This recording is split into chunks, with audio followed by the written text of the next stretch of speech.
আসসালামু আলাইকুম সুপ্রিয় শিক্ষার্থীরা, আজকে তোমাদের সাথে আলোচনা করব তোমাদের অষ্টম শ্রেণীর বাংলা বইটি নিয়ে।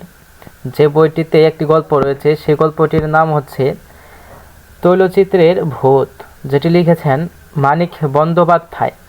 তো তোমরা সকলে অবশ্যই এই গল্পটি খুব ভালোভাবে পড়ে নেবে।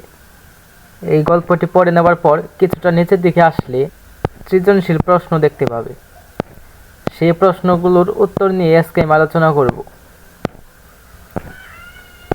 তাহলে চলো দেখে নেওয়া যাক সেই প্রশ্নগুলো।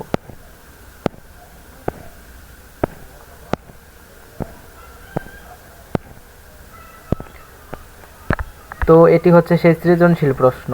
এখানে একটি উদ্দীপক দেওয়া হয়েছে। এই উদ্দীপকটি পড়ে এখানে নিচে 4টি প্রশ্ন দেওয়া হয়েছে। 4টি প্রশ্নের উত্তর দিতে হবে।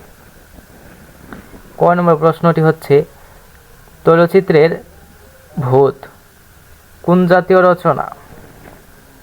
তো এরকম এই 3টি প্রশ্ন এবং এই উপরের ক নম্বর প্রশ্ন, এই সর্বমোট 4টি প্রশ্নের উত্তর দিতে হবে এই গল্পটি পড়ে এবং উপরের উদ্দীপকটি পড়ে। তাহলে চলো এই 4টি প্রশ্নের উত্তরগুলো দেখে নেওয়া যাক। তো সুপ্রিয় শিক্ষার্থীরা, এটি হচ্ছে সেই উদ্দীপকটি এবং এর আলোকে নিচে 4টি প্রশ্ন এবং এর উত্তরগুলো দেওয়া হয়েছে। দেখো, এখানে লিখেছি সৃজনশীল প্রশ্নের উত্তর।